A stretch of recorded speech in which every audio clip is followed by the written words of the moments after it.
Hi, good morning, everyone. My name is Ryan Wilson. I'm the Executive Director of the Arizona State Chapter of NORML. And with us today, we've got Mike Robinette, who's the Chapter Secretary, as well as the Director of the Southern Arizona NORML Chapter. Morning, Welcome. Ryan. How you doing today? I'm doing wonderful. It's another bright and sunny day out here in Arizona. Indeed, and what better way to start off a morning than to talk about cannabis reform and Proposition 207? You got it. In fact, there's a couple points that, we're going to be talking about here today. Did you want to highlight them real quick? Well, what I'll do is let me highlight four big reasons why Prop 207 is beneficial for our state and for Arizonans that inhabit our state. And I'll just kind of say those quickly, and then we'll fill in the details as we talk through this live stream. One, really important for our state. Proposition 207 creates revenue and good paying jobs. Secondly, it protects personal freedom, our collective personal freedom from government overreach. Thirdly, Prop 207 will keep our kids safe.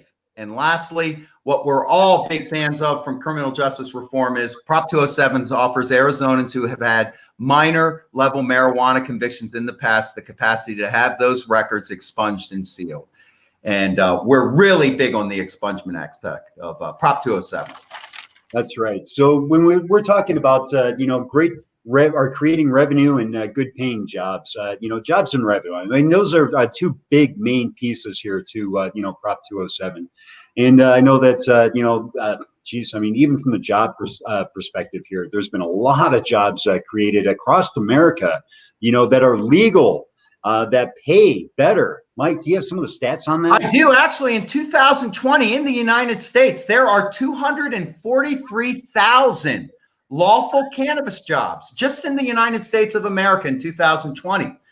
In 2018, in the industry, dispensaries and labs and establishments created over 64,000 new jobs in just 2018. And you have to consider also, Ryan, relative to we're going to be creating 156 new vertically integrated licenses through Prop 207. That means that there's basically in one vertically integrated license, there's a processing, there's a cultivation, and there's a retail aspect of that. And so we're looking at 3 times 156 businesses plus all the ancillary businesses that orbit the cannabis industry. All those will be fair game for not just jobs, but good paying jobs. In fact, in the United States, the median pay in cannabis jobs is actually $58,511, which is 11% higher than the median paying job in America. So great perspective relative to both creating revenue and jobs. And the revenue, in essence, is $3 billion over 10 years, or $300 million a year in new revenue that will go to our state. Mm-hmm. And that's just on the starting side, right? So those protections on that, so those are great pieces right there. And but talking about protect personal freedom from government overreach. Barry Goldwater once said his day's overriding political challenge was to preserve and extend freedom. And Arizona is going to have freedom on the ballot this November. One of the things that's really kind of interesting here is. Well, actually, we've got some other points. Did you want to talk a little bit about that overreach here? Well, what I think we constantly hammer this point, and the bottom line is, what will Prop 207 do? It'll prevent 12 to 15,000 Arizonans from being arrested and having their lives adversely affected through even a lower level possession cannabis arrest. And as we've been talking as well, currently we're the only state that has a class 6 felony designation from anything from nothing to 2 pounds of marijuana. Now, granted, a lot of those charges are run through misdemeanor courts, but we still have on our records, our state statute states class 6 felony possession. And Ryan, one last thing that I think is incredibly horrific, even though the numbers have come down since 2018, is relative to our entire nation. The FBI Uniform Crime Report, there were 545,602 marijuana arrests in 2019. I'm going to say that number again. 545,602 It's so enormous, I can't pronounce it. 545,602 marijuana arrests. And get this, that's 9% higher arrests than all violent crime arrests in the United States. And 92% of that number was for simple possession. So in essence, in the United States of America, every 58 seconds, someone is arrested for marijuana. And it's kind of like the domino theory. When we legalize in Arizona, or if Montana legalizes, or if New Jersey legalizes, the dominoes are falling, and it helps our movement across the nation, to which hopefully will fuel the MORE Act and the descheduling of cannabis at the federal level. So it's incredibly important for personal freedom that we get this done. Yes, so personal freedom, that's a huge, huge, huge point here, guys. And I'm going to actually share a comment, from someone here. It says, from Greg Lewandowski, Prop 207 sucks, right? Something that not a greedy grab for your money. Well, I could care less about the money. I'm caring about the personal freedom and the protections and the rights of Arizonans. And that's what's really important here to me, is that we're not, what was that number again here, Mike? For Arizona, people that are arrested on a yearly annual basis. The average is about 12 to 15,000 people a year. And that's why I'm fighting. I cannot abide that statistic in our state, that 12 to 15,000 people a year, their lives are adversely affected through a simple marijuana arrest. Yep. So Prop 207 sucks. I'm sorry, but the freedoms and the rights of our citizens here in Arizona are extremely important to me. It might not be to you, but it is to me. It is to Mike. It is to the people that are moving this forward on Prop 207. So just wanted to make that point right there. Thank you very much, Greg, for your Thanks comment. for your comment, Greg. We appreciate it. That's right. So there's a couple other points here too. Right, so we've got create revenue and good paying jobs. We've got protect personal freedom from government overreach.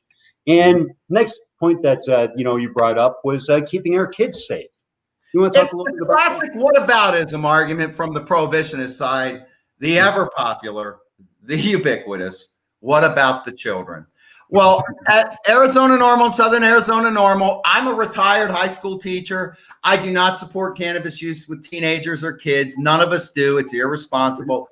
But the bottom line is Proposition 207 is an initiative that limits the responsible consumption of cannabis to adults 21 and older in our state. There is no sanctioning of teenage use nor underage use in Prop 207. Furthermore, Prop 207 also states that every product that leaves a dispensary must be sold in a child-resistant package, and that the packaging doesn't actually appeal to kids. In fact, there are clauses relative to packaging in 207. And what I like to do is always just read straight from the initiative, because that's kind of from the, the horse's mouth. So relative to child safety, this is, so package or label marijuana products, they cannot package or label marijuana or marijuana manufactured or marijuana products in false or misleading manner. Dispensaries cannot manufacture or sell marijuana products that resemble the form of a human, animal, insect, fruit, toy, or cartoon. And lastly, sell or advertise marijuana or marijuana products with names that resemble or imitate food or drink brands marketed to children, or otherwise advertise marijuana or marijuana products to children.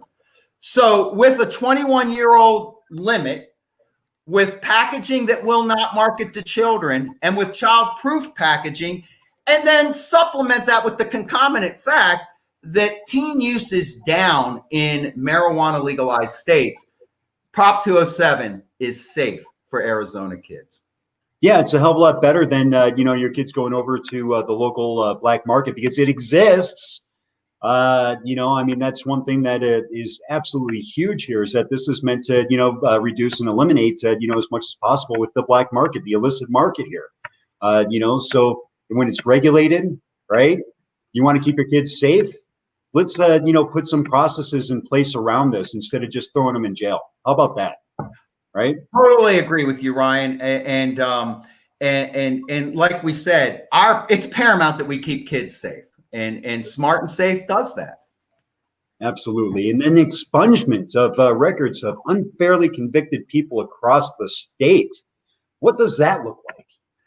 Well, that looks like if you've ever had a minor marijuana conviction in the past, in essence, what is either legalized or decriminalized in Prop 207 up to 2.5 ounces or 12.5 grams of concentrate, or up to 6 plants if you were cultivating for personal use, 6 plants or less, you can have those records expunged and sealed. And that is incredibly important. And what's really great about 207, they don't just say, have at it, expunge your records. They actually fund each county nonprofits to help people to get that process taken care of. So we're really excited about the assistance, the financial assistance that's given to the nonprofits to help people who are seeking expungement. And in particular, if people can erase a marijuana conviction that has followed them negatively through their lives, we think that is an incredible step in criminal justice reform.